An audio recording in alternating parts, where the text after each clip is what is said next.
Qué bendición saludarles nuevamente, que Dios les bendiga. Bienvenidos al estudio de la palabra de Dios. Hoy nos acompaña el ministro Yuber Villamil. Él será el encargado de la exposición de la palabra en esta hora.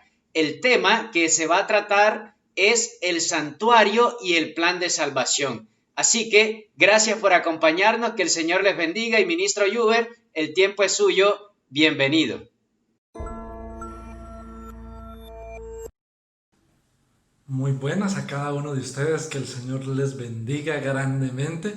En esta hora vamos a estudiar la palabra de Dios, pero antes de iniciar me gustaría que dedicáramos un momento a la oración, a pedir la dirección del Espíritu Santo para que Él nos guíe en esta hora y podamos aprender grandes lecciones de su palabra.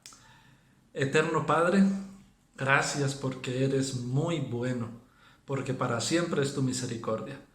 Y en esta hora vamos a abrir tu palabra, a estudiarla, y pedimos para que tu Espíritu Santo nos guíe, nos dé la sabiduría, el entendimiento, y podamos comprender lo que nos quieres decir hoy. Que podamos aplicarlo a nuestra vida y de esa manera podamos llegar a esa salvación o aceptar esa salvación que tú nos estás ofreciendo. Bendice cada persona que nos escucha y nos ve en este momento.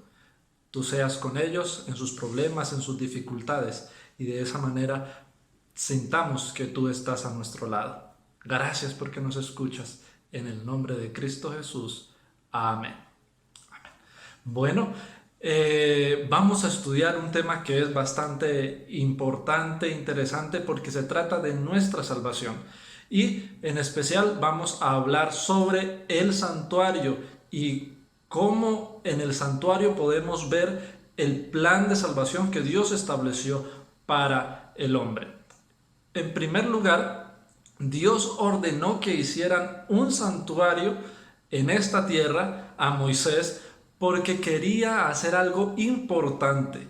Y en Éxodo 25:8 nos dice que hagan un santuario y yo habitaré en medio de ustedes. Es decir, que el santuario fue colocado en esta tierra para que Dios, a través de él, nosotros pudiéramos sentir su presencia en nuestra vida y de alguna u otra forma poderlo ver. Entonces, el santuario fue colocado principalmente para que Dios habitara con nosotros, y en segundo lugar fue para mostrarnos cómo es el proceso del plan de salvación, cómo es que nosotros podemos alcanzar ese ofrecimiento que Dios nos está haciendo. Siempre las promesas de Dios tienen una condición. Nosotros necesitamos realizar algo para tener lo que Dios promete. Y la salvación no es la excepción. Nosotros necesitamos realizar también algunas cosas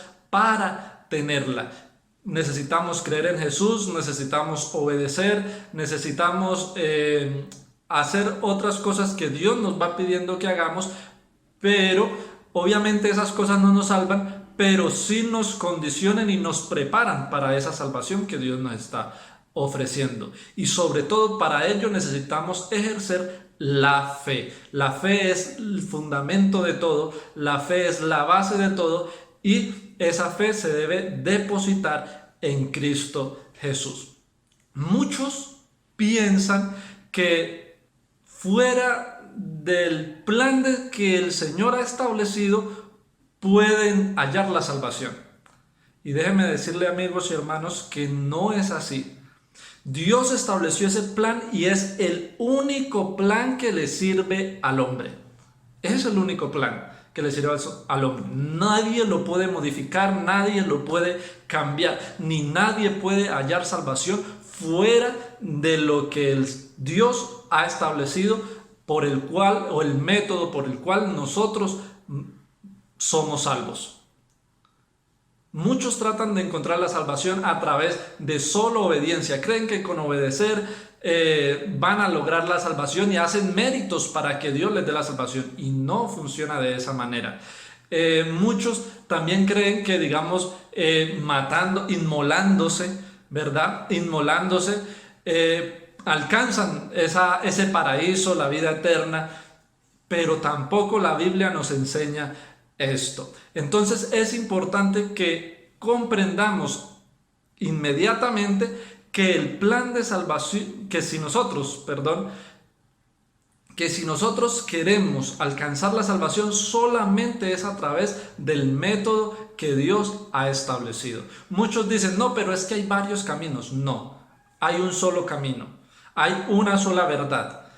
Porque Jesús dijo, yo soy el camino, la verdad y la vida, y nadie va al Padre si no es por mí. Entonces debemos entender en primer lugar este aspecto, de que solamente es por el camino que Dios ha establecido. En Levíticos capítulo 17, versículos 1 al 9, allí encontramos que Dios no permitía que se hiciesen sacrificios fuera del santuario. Y esto me llevó a pensar en que el plan de la salvación tampoco se encuentra fuera de lo que Dios ha establecido. Solamente es con lo que Dios ha dicho y con lo que Dios ha mandado, que es de esa manera que nosotros alcanzamos la vida eterna. No hay otra forma, no hay otra forma. Entonces, teniendo eso bien claro en primer lugar, entonces vamos a pasar al desarrollo. Vamos a ver varios aspectos del santuario, algunos servicios que allí se hacían y también dos muebles que vamos a estudiar. Y la actividad que se llevaba a cabo en el santuario es importante que la comprendamos, porque de esa manera entenderemos mejor lo que es el plan de la salvación que Dios nos ha dado. Entonces, en primer lugar vamos a hablar sobre los servicios que se hacían allí en el santuario terrenal en primer lugar, ¿vale? Eran dos servicios principales. ¿Cuál era el primero? El primero era el servicio continuo del diario, ¿verdad? Este era el servicio más dado, por así decirlo, el más común, y es que era algo importante. ¿Por qué? Porque es que se debía hacer todos los días, tanto mañana como tarde. Por eso Éxodo 29, 38 y 39 nos dice lo siguiente: esto es lo que ofrecerás sobre el altar continuamente, 2 corderos de un año cada día. Ofrecerás un cordero en la mañana y otro al atardecer. Entonces aquí nos deja bien claro cómo se debía hacer ese sacrificio continuo o ese servicio continuo. Entonces Dios quería que este sacrificio se hiciera porque era importante que ellos comenzaran a comprender qué era lo que significaba el plan de la salvación. Nosotros sabemos que cuando a Adán le tocó sacrificar el primer corderito, Elena White en Patriarcas y Profetas nos dice que le dolió en gran manera porque él sabía que a quien estaba representando ese cordero era a Cristo Jesús, que vamos a estudiar un poco más adelante ello, pero que le dolía hacerlo. Y entonces Dios quería implementar en el pueblo de Israel un concepto de que era necesario para la salvación. Sabemos que el pueblo de Israel salía de esclavitud y habían abandonado o no tenían el concepto bien metido en sus cabezas de que era necesario este sacrificio para que ellos tuvieran el perdón de sus pecados. Entonces Dios quería dejarles bien claro cómo es que ellos podían alcanzar ese perdón o obtener ese perdón que solamente Dios les podía ofrecer, y era solamente a través de la fe. La fe ejercía un papel importante allí cuando él llevaba el cordero y con su fe veía a Cristo Jesús muriendo por él como sustituto. Debía llevar el cordero como sustituto para que lo reemplazara. Entonces vemos que este primer servicio era importante. Y el segundo servicio que encontramos entonces es el de que se hacía una vez al año.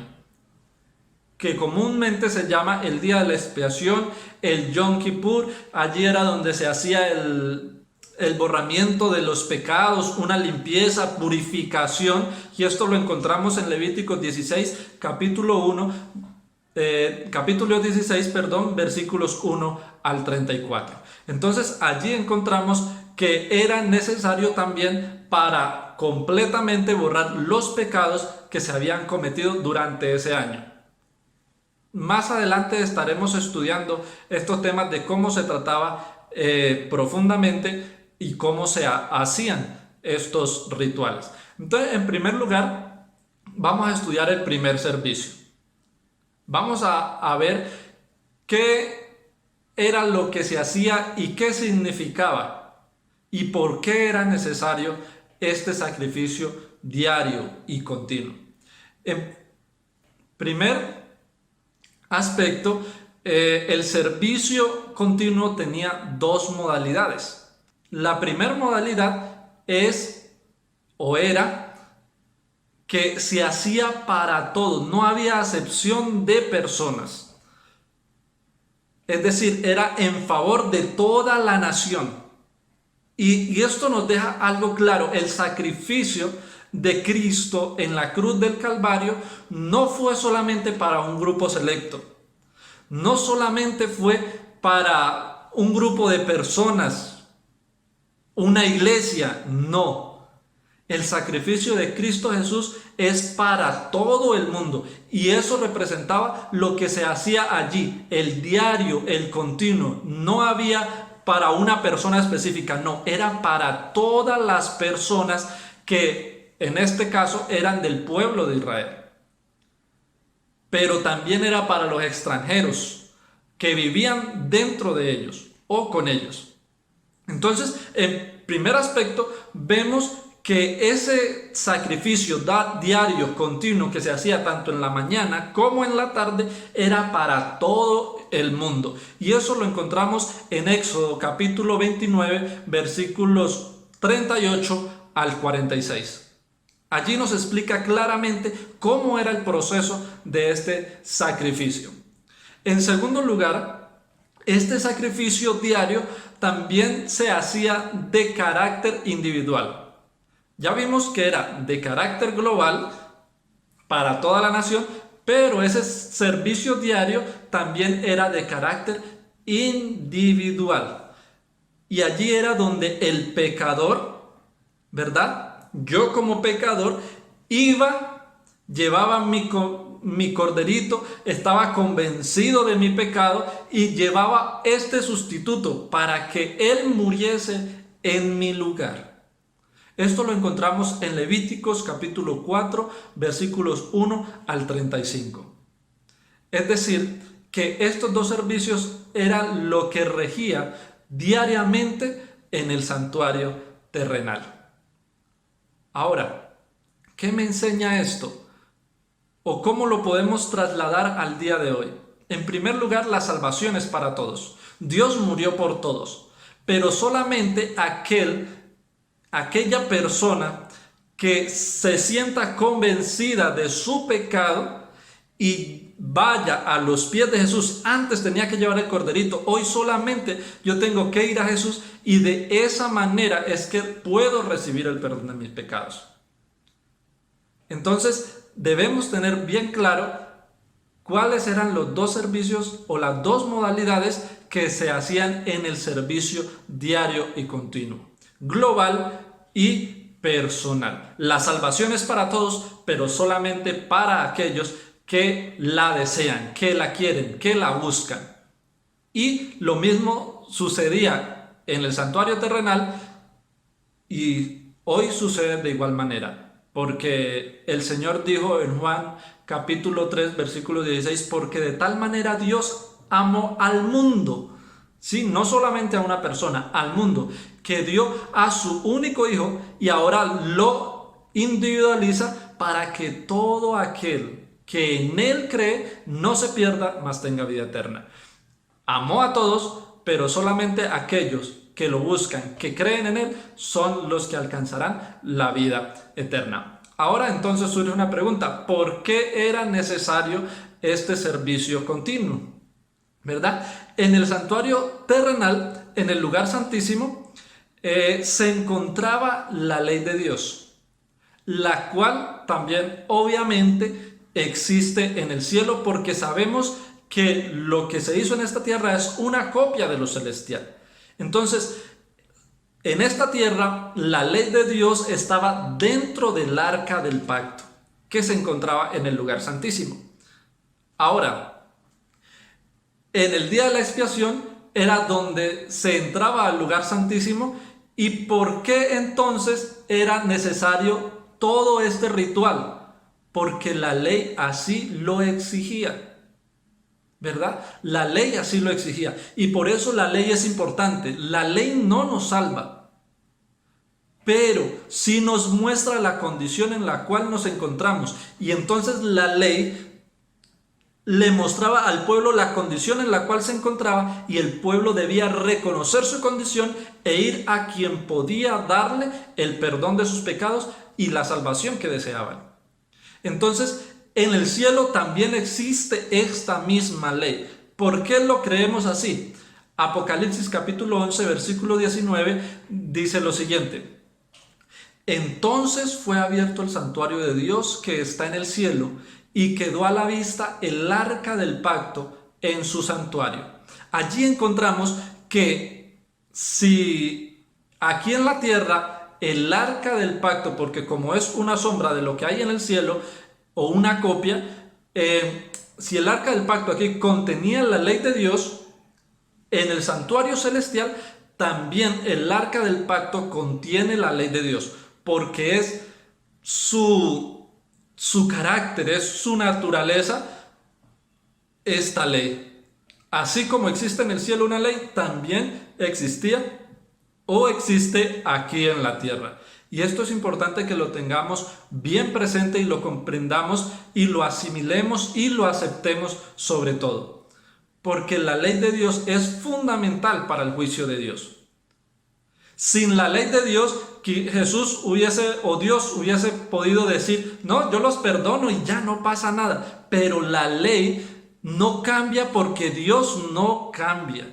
Y por eso la ley sigue siendo importante hoy en nuestros días. Y esa ley se encontraba en el santuario, y no en cualquier lugar, sino dentro del arca donde moraba la presencia de Dios, donde se depositaba la presencia de Dios en el lugar santísimo.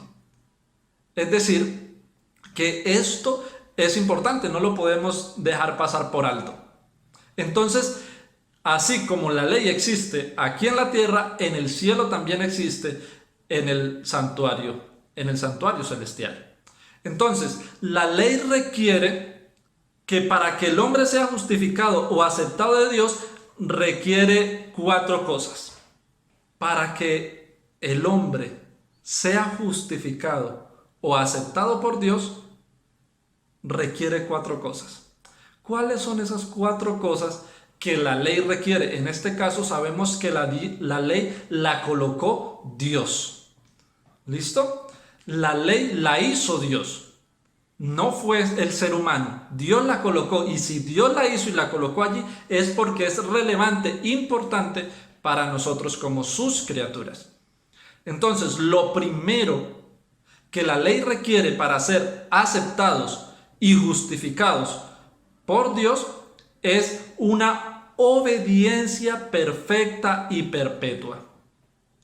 Por ejemplo, el salmista en Salmo 15, 1 al 5 dice lo siguiente. Vamos a leer solamente el versículo 1, y ahí, si usted lee, encontrará la respuesta a las preguntas que él le hace en el primer versículo. Dice: ¿quién habitará en el santuario de Dios? ¿Quién residirá en su santo monte? Y allí dice que solamente los justos, solamente los justos. Y Romanos 2:13 dice: porque no los oidores de la ley son justos ante Dios, sino los cumplidores de la ley serán justificados. Entonces debemos entender por esto que la ley es importante y ella requiere obediencia perfecta y perpetua, continua, para poder ser justificado. Recuerden, la ley no me justifica, pero para poder ser justificado debo obedecerla para que Cristo me justifique. Obviamente esto no nace del ser humano. Solos no podemos. El Espíritu Santo es quien hace esta obra y de esa manera es que podemos llegar a alcanzar la justificación que Cristo nos está ofreciendo. Entonces tenemos claro que lo primero que requiere la ley es obediencia perfecta. Obediencia perfecta.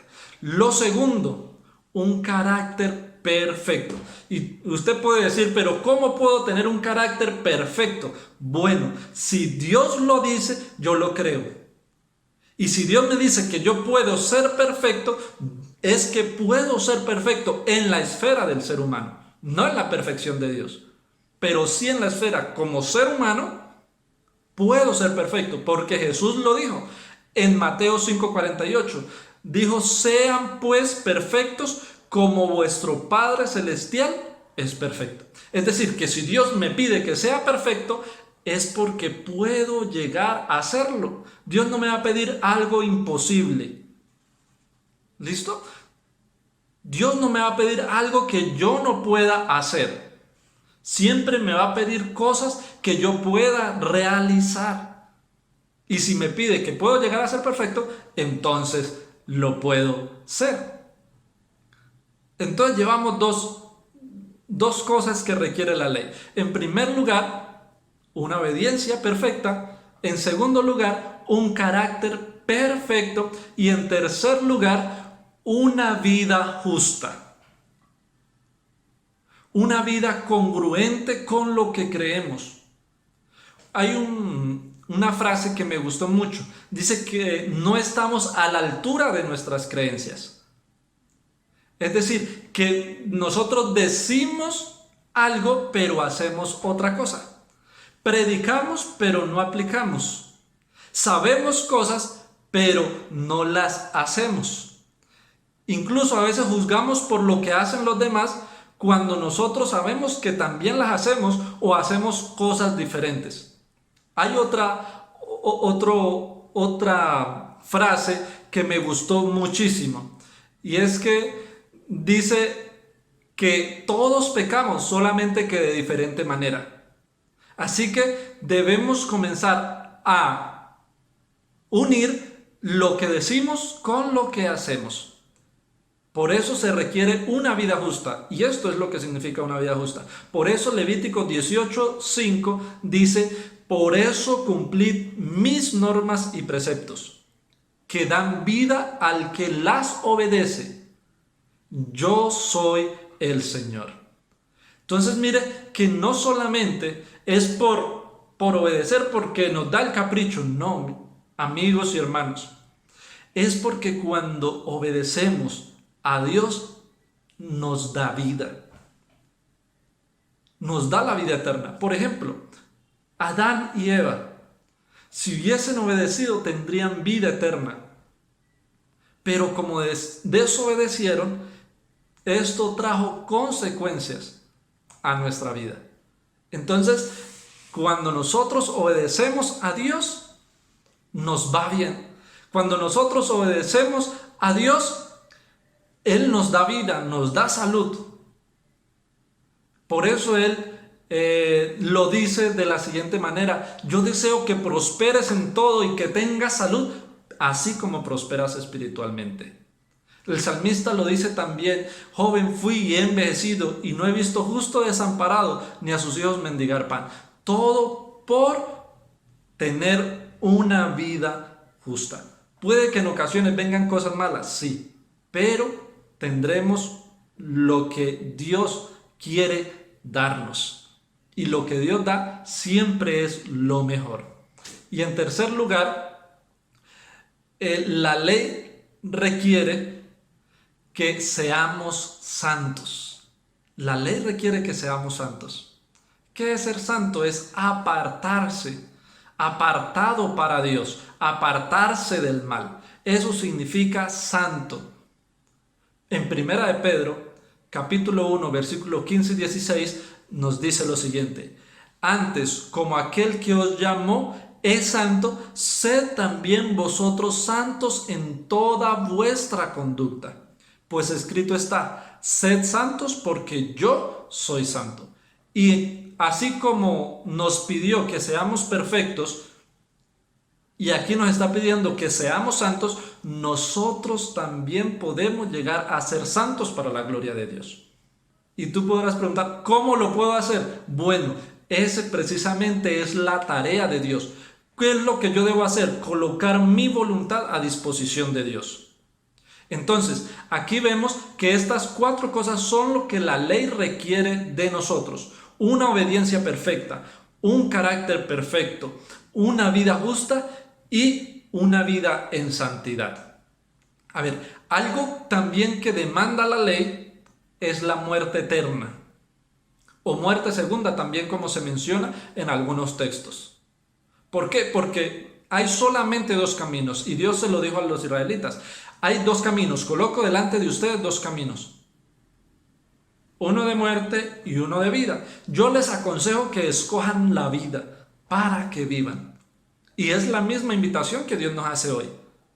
Y la ley también demanda esto. Por ejemplo, hoy aquí en la tierra existen leyes. ¿Qué pasa un poco más atrás, ¿verdad? Cuando se asesinaba, solamente existían 2. Usted cumplía la ley, vivía normal, pero la rompía. En este caso quizás era acusado de homicidio, entonces era llevado a pena de muerte. Lo mismo sucede en la parte espiritual. Yo decido si tengo vida eterna o no a través de mi obediencia hacia Dios. Obviamente esta obediencia no es por miedo, sino es por amor, por voluntad propia. Recordemos al joven rico. Entonces debemos entender que la ley no solamente también nos muestra el camino a la vida eterna, sino que también nos condena a la muerte eterna. Por ejemplo, Apocalipsis capítulo 21, versículo 8 dice lo siguiente: pero los cobardes e incrédulos, los abominables y homicidas, los fornicarios y hechiceros, los idólatras y todos los mentirosos tendrán su parte en el lago que arde con fuego y azufre, que es la muerte segunda. Aquí nos deja bien claro quiénes son los que van a formar parte de la muerte segunda o muerte eterna. Y allí están basados los mandamientos de Dios. No robarás, no matarás, no adulterarás, no codiciarás, ¿verdad? Allí están implementados. Ahora, Romanos 6:23 me lo dice más claro: porque la paga del pecado es la muerte. Y no está hablando de la muerte física que tenemos ahora como seres humanos. Está hablando de la muerte eterna. Pero el don gratuito de Dios es la vida eterna. ¿Ve? Aquí está haciendo la comparación.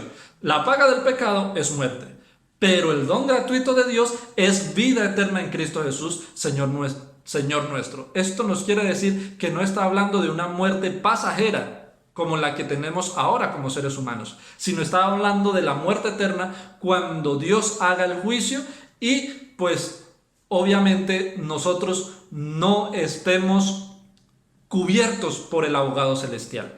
Entonces es importante que comencemos a ver que realmente el pecado es algo en lo cual nosotros debemos decidir e importante. ¿Qué quiero seguir haciendo? ¿Pecando o quiero ir y buscar a Cristo Jesús, quien es el único que puede darme vida eterna? Entonces, el hombre no tiene en sí mismo ningún requerimiento para ser aceptado. Y por eso, como no podemos hacer nada por nosotros mismos, por eso Dios preparó un escape para que el hombre pueda ser aceptado y perdonado por Dios, para podernos reconciliar con Dios.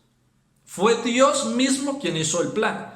De por sí el ser humano nunca busca a Dios. Dios siempre es el que lo está buscando. Cuando Adán y Eva pecaron, se escondieron. Y es lo que sucede con nosotros cuando pecamos. Nos escondemos de Dios, tratamos de aislarnos de Dios. Pero Dios va a nosotros, nos recoge, nos reconstruye, nos salva, nos saca de ese lodo en el cual nos encontramos, en ese pozo, y nos coloca sobre piedra firme. Entonces debemos comprender que por nosotros no podemos hacer nada. Jesús dijo, porque separados de mí, nada podéis hacer. Entonces, debemos dejar bien claro esto. Nosotros no podemos hacer absolutamente nada para alcanzar la salvación y obtener el perdón de nuestros pecados. Solamente Dios puede hacerlo en nosotros. Solamente debemos entregarle nuestra voluntad, nuestros deseos, nuestros gustos, nuestra vida, y que Él sea quien la gobierne. Ahora, esto era lo que requería la ley y que debemos cumplir para ser justificados o aceptados por Dios. Ahora pasamos continuamos con lo que eran los servicios, el continuo, ¿verdad? Pero ya no vamos a hablar del continuo como tal, sino vamos a hablar de quién era quien oficiaba ese continuo. Y en este caso eran los sacerdotes y el sumo sacerdote. Eso lo encontramos en Números capítulo 18, versículo 7. Pero hay algo importante que vamos a resaltar aquí, y es que el sacerdote, antes de hacer el sacrificio por los demás, tenía que hacer un sacrificio propio, tenía que purificarse a sí mismo y pedir perdón por sus pecados. Esto nos lo dice Levíticos capítulo 4, versículos 3 y 4, ya que el sacerdote era un pecador común y corriente, como los demás, como cualquier hombre.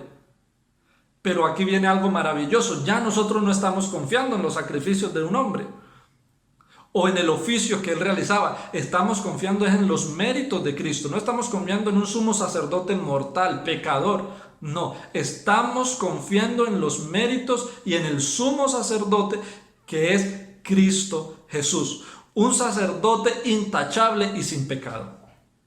Hebreos capítulo 7, versículo 25 y 27 nos relata esto.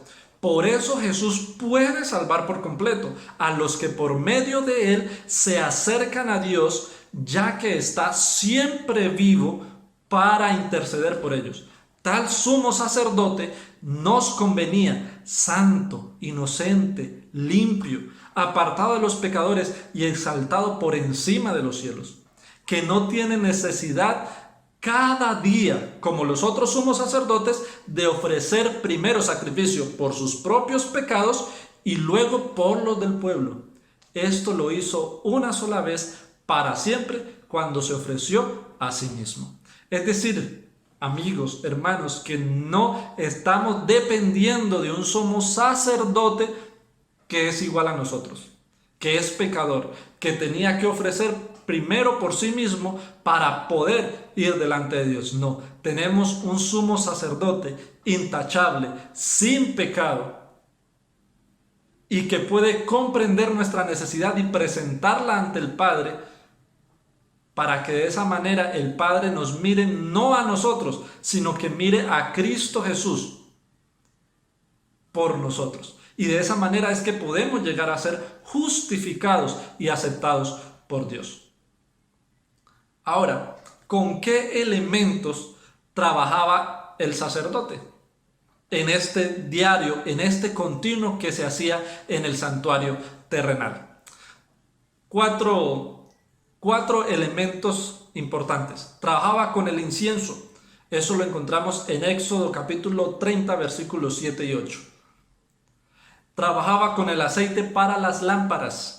Lo encontramos en Levíticos capítulo 24, versículos 2 y 4. Trabajaba con el cordero, Éxodo 29, 38 y 39, y con el pan de la proposición. Estos eran los 4 elementos con los cuales trabajaba el sacerdote. Cada uno tiene su representación, su símbolo. que más adelante pues estudiaremos. Ahora no vamos a entrar en detalles en ellos. Pero todo esto se preparaba en el atrio para presentarlo en el lugar santo ante Dios. Todos los días se hacía este proceso y esta actividad, este servicio. Ahora dejamos allí el servicio continuo y pasamos al servicio anual, que comúnmente se llama el día de la expiación, el Yom Kippur, como más conocido, ¿verdad? Y este día era importante, era día de ayuno, de aflicción, de profundo análisis del corazón. Un día en que el hombre debía constrictar su alma mientras se verificaba la obra de expiación. Esto lo encontramos en Levíticos capítulo 23, versículo 27 al 31. Ahora, este sacrificio o este servicio que era anual, una sola vez al año, que era que el sacerdote entraba al lugar santísimo para expiar los pecados del pueblo, para limpiar, para hacer una limpieza, debemos preguntarnos quiénes se beneficiaban de esto. ¿Quiénes eran los que expiaban sus pecados ese día por causa de este ritual o de este día de expiación? Entonces, la respuesta a esta pregunta de quiénes serían los que se beneficiaban de este suceso, de este ritual, es que todos los que habían practicado el servicio diario, todos los que habían ido continuamente a ofrecer sacrificios por su pecado porque estaban convencidos de que habían fallado y habían llevado el sustituto, que era el cordero, para ser sacrificado, inmolado por ellos, solamente esos eran los que obtenían el perdón de sus pecados y la aceptación de Dios. Esto es importante porque no todos eran perdonados. No todos habían hecho lo que necesitaban hacer para obtener esa aceptación de Dios y ese perdón de sus pecados. Solamente aquellos que habían actuado, solamente aquellos que habían hecho algo para alcanzar eso, las condiciones que Dios había implementado. En este caso era que cada vez que cometía pecado, él iba, llevaba su corderito, lo sacrificaba, porque de esa manera estaba pidiendo perdón por sus pecados. Si alguien no lo hacía, no alcanzaba el perdón, ni tampoco era aceptado por Dios, así como lo fue Caín.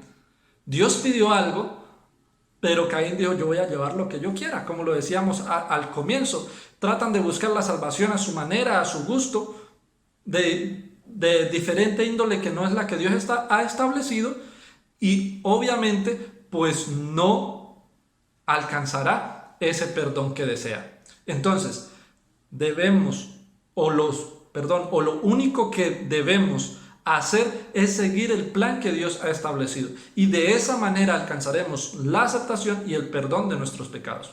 Ahora, ¿qué sucede o qué beneficios recibían aquellos que habían estado continuamente aceptando su culpabilidad, su pecado, y habían pedido perdón? Ese día entonces era el borramiento total de sus pecados, eran limpiados completamente. Y eso lo encontramos en Levíticos capítulo 16, versículo 30, que dice: porque en este día se hará expiación por vosotros para purificaros, y quedaréis limpios de todos vuestros pecados ante el Señor. Esto lo dice en el Antiguo Testamento refiriéndose al día de la expiación.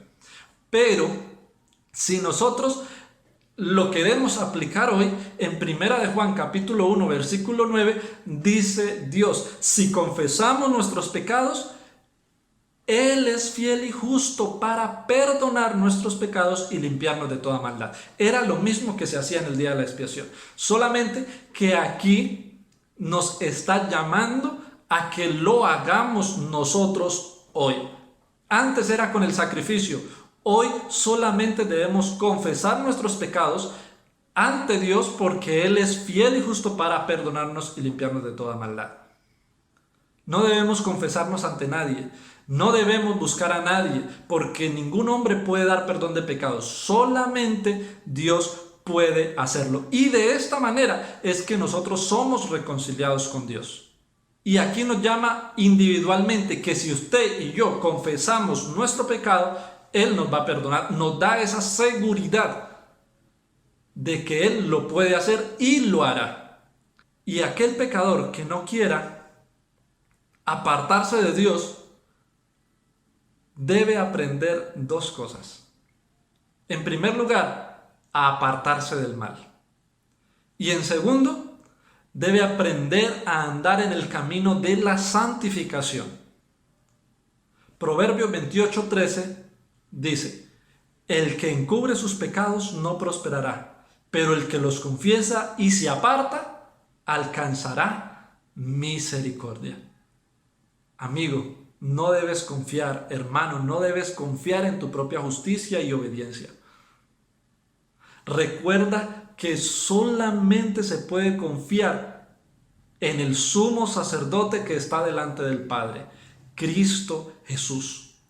Hebreos 5:1 nos dice: todo sumo sacerdote es elegido entre los hombres y constituido a favor de ellos para presentar ante Dios ofrendas y sacrificios por los pecados. En este caso, yo elijo a Jesús, quien me representa delante del Padre por mis pecados, y de esa manera es que yo puedo ser aceptado, ser perdonado por Dios.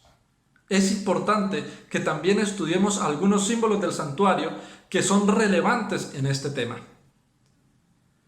El atrio, en primer lugar, es todo lo que se hacía allí, toda la actividad que se hacía allí, todo lo que había allí, era símbolo de Cristo. Eso lo sabemos por la historia, ¿verdad? Por el estudio también que hemos realizado. Ahora, Hebreos 10:1 nos dice que porque la ley, siendo la sombra de los bienes venideros, no las realidades mismas. Es decir, que todo lo que se hacía allí en el santuario tenía un propósito y estaba representando a Cristo Jesús y su obra en esta tierra. Juan 17:4 dice, Jesús precisamente dice: yo te he glorificado en la tierra, he acabado la obra que me encargaste. Es decir, que Jesús tenía una misión en esta tierra que debía cumplir, y la cumplió. Y todo lo que representaba el santuario en el atrio y en lugar santo estaba representando a Cristo Jesús. El segundo elemento que podemos resaltar es el altar de sacrificio. ¿Qué significa el altar del sacrificio? Es un símbolo de la cruz, donde Cristo fue crucificado y muerto. Veamos que lo primero al entrar la persona, lo que se encontraba era el altar. Allí era donde se sacrificaba el cordero. Y Juan 19, 17 y 18 nos lo mencionan de esta manera: que Jesús cargó su cruz, que Jesús sufrió por nosotros y que Jesús murió también por nuestros pecados. Y Hebreos 10:12 dice: pero Cristo, habiendo ofrecido para siempre un solo sacrificio por los pecados, se sentó a la diestra de Dios. Entonces vemos que el sacrificio que Cristo hizo allí en el Calvario solamente fue por una sola vez. Antes tenían que ir continuamente y sacrificar el cordero, pero cuando Cristo vino, que era el Cordero del mundo, que lo vamos a hablar, solamente bastó una sola vez para el perdón de los pecados. El siguiente símbolo es el cordero, y está representando a Cristo Jesús. Juan 1:29 dice que cuando Juan vio a Jesús que venía hacia él y dijo: este es el Cordero de Dios que quita el pecado del mundo.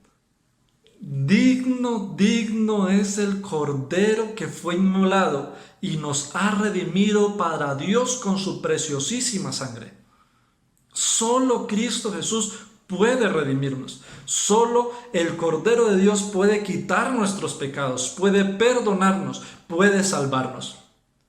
Pero solamente si decidimos ir a Él.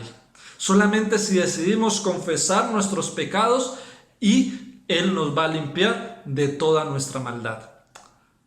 Y por último quiero mencionarles un elemento muy importante del santuario, y es la fuente de bronce.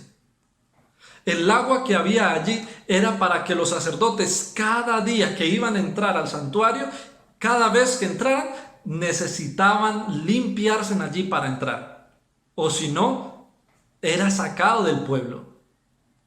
Incluso podía llegar a morir. Necesitaba ser purificado.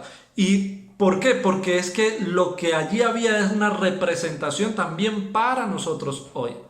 El agua representa la obra realizada por el Espíritu Santo cada día en nuestra vida. Es la purificación que Él hace en cada ser que desea entregar su vida a Cristo. Obviamente, ¿cómo es purificada nuestra vida? A través de una entrega total a Dios, a través del bautismo. Por eso los discípulos le decían a aquellas personas a las cuales les predicaban: bautícense, arrepiéntense para perdón de tus pecados y recibiréis el don del Espíritu Santo. Porque el único que hace que tengamos una vida santificada es el Espíritu Santo. El único que obedezcamos perfectamente es el Espíritu Santo. El único que nos ayuda a tener un carácter perfecto es el Espíritu Santo. El único que nos ayuda a tener una vida justa es el Espíritu Santo. El único que nos ayuda a apartarnos del mal es el Espíritu Santo. Por eso el agua representa la obra que hace el Espíritu Santo en la vida del ser humano cuando toma la decisión de entregar su vida a Cristo Jesús. Juan 7, 38 y 39 dice: como dice la Escritura, el que cree en mí, ríos de agua viva brotarán de su corazón. Esto dijo del Espíritu que habían de recibir los que creyesen en él, pues aún no había venido el Espíritu Santo, porque Jesús no había sido glorificado aún. Es decir, que si quiero ser purificado, necesito ir a los pies de Jesús y entregarle mi vida. Necesito ser bautizado, ser limpiado, porque Él es el agua de vida. Y esta obra solamente sucederá si permitimos que el Espíritu Santo nos convenza de pecado y nos lleve a Cristo Jesús. ¿Quién de los que está aquí presente viendo quiere decirle: Señor, quiero ser purificado, quiero ser santificado, quiero que tu Espíritu Santo more en mí? Quiero tomar una decisión para vida eterna y que este plan de salvación se abra ante mí y pueda alcanzar esa aceptación, ese perdón de pecados que tú me estás ofreciendo. Que Dios le bendiga grandemente, que Dios toque su corazón en esta hora y puedas tomar una decisión para vida eterna. Quien desee entregarle la vida y su corazón al Señor a través del bautismo, no sé si es ahora, no sé si es dentro de un mes, dentro de una semana, dentro de un año, pero es momento de tomar decisiones para el cielo. Le invito para que incline su cabeza allí donde está y vamos a orar. Querido Padre, eres bondadoso, eres amoroso. Te preocupas por nosotros, por nuestra salvación, por nuestra vida eterna. Y en esta hora queremos pedirte de todo corazón que nos transformes, que nos moldees con la ayuda de tu Espíritu Santo, que nos capacite para el reino de los cielos y hoy podamos tomar decisiones que te glorifiquen. Hay muchas personas que están dudosas si seguirte o no. muéstrales el camino y que ellas puedan entender que solamente en Cristo Jesús y en su sacrificio es que podemos hallar aceptación y perdón por nuestros pecados. Gracias, eterno Padre, porque nos escuchas, porque estás atento a nuestra oración y porque con seguridad nos ayudarás para que un día no muy lejano podamos decir: este es nuestro Dios, lo hemos esperado y Él nos salvará. En el nombre de Cristo Jesús. Amén. Dios les guarde. Estamos muy agradecidos con Dios por haber escuchado su palabra en esta hora. Gracias a Dios porque sabemos que hay un plan de salvación y el santuario nos enseña cómo nosotros podemos llegar a nuestro Dios, obtener la salvación por medio de Cristo Jesús. Quiero invitarles a que se suscriban a nuestro canal, que activen la campanita, que compartas este material con tus amigos y también que puedas cada día seguir predicando el Evangelio de Cristo Jesús. Vamos a despedirnos con una oración en esta hora. Allí donde estás, acompáñame, oremos. Querido Dios que estás en el cielo, gracias por hablarnos a través de su palabra. Gracias, Padre, porque sabemos que hay esperanza. Ayúdanos, Señor, a abrirte nuestro corazón y a cada día saber, Señor, que hay oportunidad. Si te abrimos nuestro corazón, si te buscamos, podemos, Señor, obtener la salvación y la vida eterna. Gracias, Padre, por tu palabra. En el nombre de Jesús. Amén. Nuevamente, muchas gracias. Que el Señor les bendiga, que el Señor les guarde.